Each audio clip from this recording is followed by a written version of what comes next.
యోగ వాసిష్టం కథల్లో సొరగు పర్ణాదుల కథ మిగతా భాగం తెలుసుకుందాం ఇవాళ. నిన్న దానిలో ఉపోద్ఘాతం వరకే తెలుసుకున్నాం మనం. అంటే జ్ఞాన దృష్టిలో గ్రామం కూడా ఏకాంతవాసం అవుతుంది జ్ఞాని దృష్టిలో. అంటే జ్ఞాని ఎక్కడున్నా ఏకాంతంలోనే ఉంటాడు, ఇంట్లో ఉన్నా బయట ఉన్నా.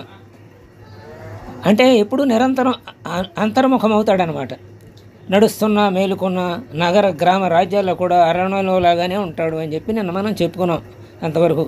అక్కడి నుంచి రాముల వారికి ఇంకేం చెబుతున్నాడంటే, ఓ రామ, ఈ విషయంలో ఆశ్చర్యకరమైనటువంటి సొరగుని చరిత్ర విను అని చెప్పి ప్రారంభించాడనమాట. అక్కడి నుంచి ఇవాళ మనం తెలుసుకుంటున్నాం. హిమాలయాల్లోని కైలాస శిఖర మూల భాగంలో హేమజట అనే కిరాతక రాజ్యం ఉంది. ఉదార చిత్తుడు పరాక్రమవంతుడు అయిన సురగుడు అనే వాడు దానికి రాజు. చాలా కాలం రాజ్యపాలన చేశాడు. ఆ తర్వాత అతనికి ఒక ఆలోచన వచ్చింది. రాజ్యపాలన ధర్మంలో ఎందరో హింసించబడ్డారు నా చేత, అది దోషమే కదా. అలా చేయకపోతే అది కూడా దోషమే అవుతుంది కదా. మరి దుర్మార్గులను మనం శిక్షించకపోతే దుర్మార్గం పెరిగిపోతుంది, కాబట్టి వాళ్ళని శిక్షించాల్సిందే, శిక్షించడం దోషం కదా అనుకుని ఆలోచనలో పడ్డాడు. మరి నేనేం చేయాలి ఇప్పుడు అని అనుకుంటున్నాడు. ఈ విధంగా ధర్మభీతితో ఉన్న ఆ సొరగుని వద్దకి ఒకనాడు సర్వశాస్త్ర కోవిదుడైన మాండవ్య ఋషి వచ్చాడు. ఆయన్ని చక్కగా పూజించిన పిమ్మట ఆ సురగుడు ఇట్లా అడిగాడు. సురగుడు అంటున్నాడు ఆ మాండవ్యమునితోటి, వసంతకాలంలో జనులు సంతసించేటట్లు మీ రాక చేత నాకు పరమశాంతి కలిగింది. ఓ మహాత్మా, నా సంశయం ఒకటి ఉంది, దాన్ని తీర్చండి. శత్రుమిత్రాదులకు చేసే దండన అనుగ్రహం, శత్రువులకేమో దండన చేస్తాం, మిత్రులకేమో అనుగ్రహిస్తాం. దానివల్ల నా బుద్ధి వికలమవుతోంది. నాకు సమదృష్టి కలిగి ఆ చింతపోయే మార్గం ఉపదేశించండి అన్నాడు. సమదృష్టి కార్యంలో ఉండకూడదు, ఇదివరకే తెలుసుకున్నాం మనం. వ్యవహారంలో సమదృష్టి పనికిరాదు, అంతర్గతంగా సమదృష్టి ఉండాలి. దుష్టుని శిక్షించాల్సిందే, శిక్షించిన అతని పట్ల అతనిలో ఆత్మ ఉంది, ఆ పరమాత్మ ఉన్నాడనే భావన మనసులో ఉంచుకోవాలి. అది పైకి చెప్పి అతనిలోనూ ఆత్మ ఉంది కదా అని అతను శిక్షించకపోతే వ్యవహారం నడవదు. కాబట్టి తమ ధర్మాన్ని తాము నిర్వర్తించేటప్పుడు ద్వైతం ఉండాల్సిందే. అద్వైతం మనస్సులో ఉండాలి, మానసిక భావనలో ఉండాలన్నమాట. మరి ఇలాంటి సమదృష్టి కలిగితే అలా అందరిలోనూ ఒకటినే చూస్తే ఇంకా శిక్షించేదే ఉండి మనం, అందరిలోనూ ఆత్మే కదా కనపడేది మనకి. అప్పుడు శిక్షించం కదా, శిక్షించకపోతే అరాచకం పెరిగిపోతుంది కదా. రాజు తన ధర్మాన్ని విడిచినట్టు అవుతుంది. అర్జునుడు అలా తన బంధువులను చూసి అమ్మ వీళ్ళని అందరినీ చంపడం అంటే హింసించడం అనుకున్నాడే అలా. కానీ రాజు యొక్క లక్షణం ఏంటి? దుర్మార్గుణ్ణి వెంటనే సొంతాడైనా పరాడైనా సరే అని శిక్షించాల్సిందే అది. కాబట్టి నీ తాత అయితే ఊరుకుంటావా ఏమిటా అనే చెప్పాడు కృష్ణుడికి, అర్జునుడికి. కాబట్టి నీ తాత లేదు, నీ గురువు లేదు, నీ పెదనాన్న లేదు, నీ మేనమామలు లేదు, అందరినీ వరుసపెట్టి వీళ్ళందరినీ నేను ఇదివరకే చంపేశాను. నా ప్రణాళికలో చచ్చిపోయారు. ఊరినే నువ్వు నిమిత్త మాత్రుడు, లోకానికి కనపడటానికే నువ్వు చంపినట్టు కనపడుతుంది, అంతే, నేను వాళ్ళని ఎప్పుడో చంపేశాను అన్నాడు. ఆ విశ్వరూపం చూపించాడు, అన్నీ తెలియజెప్పాడు కదా. అట్లాగే వ్యవహారంలో ద్వైతం ఉండాల్సిందే, ఎవరి పట్ల ఎలా ఉండాలో అలా ప్రవర్తించవలసిందే. కాబట్టి రాజు జ్ఞాని అయితే ఆ జ్ఞానం తర్వాత జనకుడు ఎలా చేశాడో అలా ఉంటాడనమాట. సరే, ఆ మహాత్ముడిని రాక సంతసించి అడిగాడనమాట ఆయన సందేహం తీర్చమని. సరే, మాండవ్యుడు అప్పుడు ఆయన చెబుతున్నాడు, ఓ రాజా, నీ సంతాపం అంతా స్వవిచారం చేతనే నశించగలదు. నువ్వు సరిగా ఆలోచించడం మొదలెడితే నీకు సమాధానం నీకే దొరుకుతుంది అన్నాడు ఆయన. బాహ్య వస్తువులు, ఇంద్రియాల వంటి అంతర్వస్తువులు అన్నిటినీ ఇవి ఏమి, ఎట్లా ఉన్నాయి, నేనెవరు, ఈ ప్రపంచం ఏమిటి అని విచారించుకో. బాహ్య వస్తువులంటే కర్మేంద్రియాలని బాహ్యేంద్రియములు అంటాం, అంతరేంద్రియాలని అంతర్వస్తువులు అంటాం. ఇంకా అటు ఇటు కానీ మధ్యేంద్రియాలు ఉన్నాయి కదా, స్తోత్రము, చెక్కు, ఇవి త్వక్కు, శ్రోత్రము, త్వక్కు, చక్షు, ఘ్రాణము, జిహ్వ, ఇవన్నీ మధ్యేంద్రియాలు, జ్ఞానేంద్రియాలు. అలాగే బాహ్యంగా అంటే నిజంగా బాహ్యంగా మన బాహ్యేంద్రియాలే కాకుండా బయటగానే బాహ్యంగా కనపడే వస్తువులు అన్నమాట. ఇవి ఎలా ఉన్నాయి, నేనెవరిని అని విచారించడం కనుక నీకు మొదలెడితే, ఈ ప్రపంచాన్ని కూడా అలాగే విచారించడం మొదలెడితే, అప్పుడు ఈ విచారం వల్ల ఏమవుతుందంటే నీ స్వభావం ఏంటో నీకు తెలుస్తుంది. అప్పుడు నీ చిత్తం కంగారు పడదు, వ్యాకులం చెందదు అని చెప్పాడు అనమాట. అంటే ఎప్పుడు ముందు విచారణ మొదలవ్వాలి, ఆత్మ విచారణ అన్నమాట. ఆత్మజ్ఞానం చేత సంసార బాధల నుండి బయటపడతావు. అంటే ఆ బాధలకి నిన్ను బాధ పెట్టవు, సంసార బాధలు. సర్వ పరిత్యాగం తర్వాత శేషించిన ఆత్మ లభిస్తుంది. సర్వపరిత్యాగం అంటే అన్నీ వదిలేసిన తర్వాత అంటే అన్ని కర్మలు చేస్తూ ఆ కర్మ యొక్క ఫలాన్ని వదిలేసిన తర్వాత. అది కర్మఫలం ఎలా వదిలేస్తామంటే ఆ వచ్చింది ఏదో దాన్ని స్వీకరించడానికి సిద్ధంగా ఉండి ఆ కర్మ చేయటమే కర్మఫలాన్ని వదిలేయటం. దాన్ని కూడా వచ్చిన దాన్ని సమభావంతో స్వీకరించడం, అది ఆనందంగానూ కాకుండా ఇటు దుఃఖముతో కాకుండా. సామాన్య వస్తువులు లభించాలన్నా ఇతర వస్తువులను వదలవలసి ఉంటుంది కదా. ఒక వస్తువు లభించాలంటే ఎన్నో వదులుకోవాలి మనం. పరీక్షలో పాస్ అవ్వాలంటే ఇతరులను కాస్త వదులుకోవాలి. అలాగే ఖాళీని వదులుకోవాలి, ఖాళీ సమయం అని ఉండదన్నమాట. అలా కొన్ని వస్తువులు కావాలంటే ఇంకో కొన్నిటిని వదులుకోవాల్సిందే. అప్పుడు ఇలా మాండవ్యుడు అన్నాడు, ఇదంతా చెబుతున్నాడు. మాండవ్యుడు ఇలా చెబుతుంటే ఆ సురవుడికి వశిష్ఠుల వారు రాముతో అంటున్నాడు, మాండవ్యుడు ఈ విధంగా పలికాడయ్యా రామా ఆ సురగుడితోటి. ఆ తర్వాత ఆశ్రమానికి వెళ్ళాడు. పిదప సురగుడు ఏకాంత స్థలానికి వెళ్ళాడు. తనలో చక్కగా ఆయన చెప్పిన అన్నీ అవగాహన చేసుకుంటూ విచారించటం మొదలెట్టాడు. సురగుడు తనలో అనుకుంటున్నాడు అనమాట.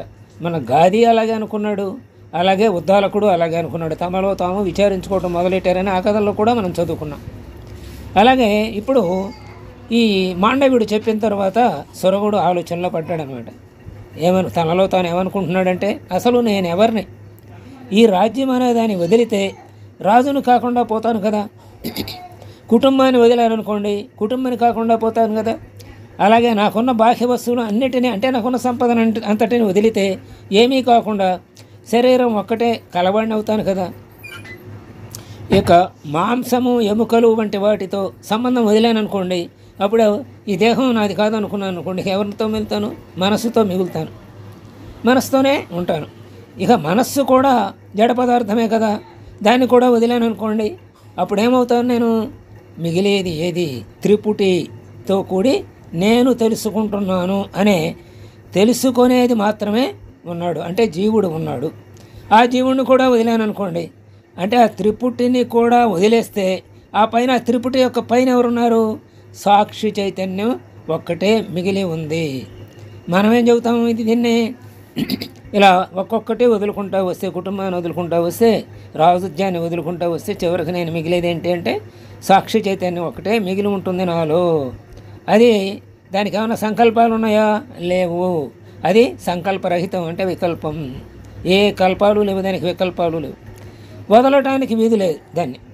కనుక ఆ వదలకుండా ఉండేది అన్నిటినీ తీసుకుంటూ వెళితే చివరికి మిగిలేది నేను.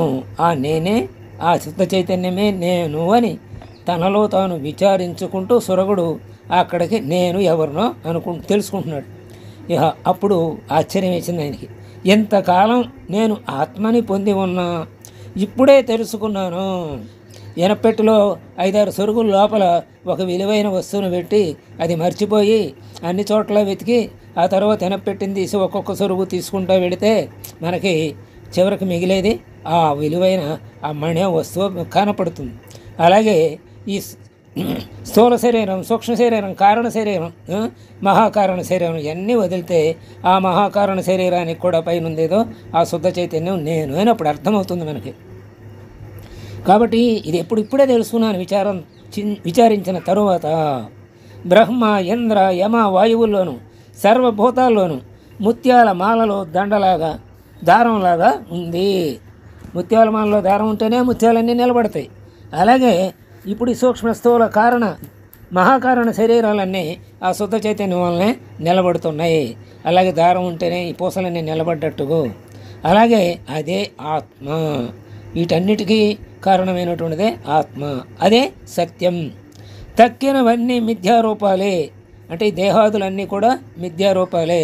అదే మనం దీంట్లో ఏం చెప్పుకుంటాం, ఇది పంచీకరణలో అంటే బ్రహ్మాండ పంచీకరణ లేదా జీవేశ్వర జగదుత్పత్తి చక్రంలో ఒక్కొక్కటి బ్రహ్మణోరవ్యక్త అవ్యక్తాన్ మహతో అహంకారాత్ పంచతన్మాత్రేభ్యో పంచమహాభూతాని పంచమహాభూతేభ్యో అఖిలం జగత్ అని చదువుకున్నాం కదా అక్కడ. అంటే బ్రహ్మణోరవ్యక్త, బ్రహ్మణ అంటే బ్రహ్మ అంటే ఇక్కడ శుద్ధ చైతన్యం, అవ్యక్తం కనపడు. ఆ అవ్యక్తం నుంచి బ్రహ్మణోరవ్యక్త అవ్యక్తాన్ మహత్, అవ్యక్తం నుంచి మహత్ వచ్చింది. మహతో అహంకారం, మహత్ నుంచి అహంకారం వచ్చింది. ఈ అహంకారం నుంచి పంచతన్మాత్రాన్ని పంచతన్మాత్రలు శబ్ద స్పర్శ రూప రసగంధాలు వచ్చినాయి. పంచతన్మాత్రేభ్యో పంచమహాభూతాని, ఆ పంచమాత్రల నుంచి శబ్ద స్పర్శ రూప రసగంధాల నుంచి ఆకాశము, వాయువు, అగ్ని, జలము, పృథివీ వచ్చినాయి. ఈ పంచమహాభూతేభ్యో అఖిలం జగత్, ఈ పంచభూతాల నుంచే అఖిలం జగత్ ఏర్పడింది అని మనం చెప్పుకున్నాం కదా. దానికే వివరణ 40 పేజీలు ఆ జీవేశ్వర జగదుత్పత్తి చక్రంలో మనం చదువుకుని ఉన్నాం ఇదివరకు. అట్లా చివరికి ఆ బ్రహ్మణం అవ్యక్తమైనటువంటి ఆ అవ్యక్తం కూడా ఆ బ్రహ్మ నుంచే వచ్చింది, అదే శుద్ధ చైతన్యం. కాబట్టి ఆ శుద్ధ చైతన్యం నుంచి వచ్చిన అన్నీ కూడా మిథ్యారూపాలే. దేహాదులు ప్రపంచం నశించిన ఆత్మ నశించదు అని అనుకున్నాడు అనమాట. తనలో తాను విచారణ మొదలెట్టాడు మానవుని సలహాను అనుసరించి. రాజ్య వ్యవహారాల్లో నాకు కలిగిన దోషబుద్ధి, పాపభీతి, వ్యాకులత ఎందుకు వచ్చింది నాకు? అరే నేను వాళ్ళని హింసిస్తున్నాను, వీళ్ళని సన్మానిస్తున్నాను అనుకున్నాడు. ఎందుకు వచ్చింది నాకు అంటే నేను రాజుని, అంటే రాజు అంటే దేహం గలవాడు నేను అనుకున్నాడు కదా, అందుకుని వచ్చింది. ఎందుకు వచ్చింది అయ్యా అంటే దేహం నేననే భ్రమలో నేను ఉండటం వల్ల నాకు వచ్చింది ఈ సందేహం. ఇప్పుడు అవన్నీ లేవు కదా, నేను వదిలేసాను కదా, ఒక్కోదాన్ని వదిలేసుకుంటూ వచ్చాను, వ్యవహారం నడుస్తున్నా ఇవన్నిటినీ వదిలేశాను. అందుకని ఎక్కడున్నా ఇప్పుడు అన్నీ మాయ చేత తోచినవే. నేను ఎంతకాలం వ్యర్థంగా మూఢత్వాన్ని పొందాను. వ్యవహారం అనేదే లేని ఓ పరమాత్మ నీకు నమస్కారం అని రఘువుడు తనలో తాను విచారించుకుని ఆ ఆత్మని తానేనని గుర్తించుకుని ఓ ఆత్మ నీకు నమస్కారం అని, పరమాత్మ నీకు నమస్కారం అని చెప్పుకుంటున్నాడు. వశిష్ఠుడు ఈ రఘుని యొక్క ఆలోచన అంతా రాముల వారికి చెబుతున్నాడు అనమాట. ఆ తర్వాత వశిష్ఠుడు ఇంకా ఏదో జోడించబోయాడు. ఆ జోడించబోయిన దాన్ని రేపు తెలుసుకుందాం. రాముల వారితో ఏదో చెప్పబోతున్నాడు, అది తెలుసుకుందాం. స్వస్తి.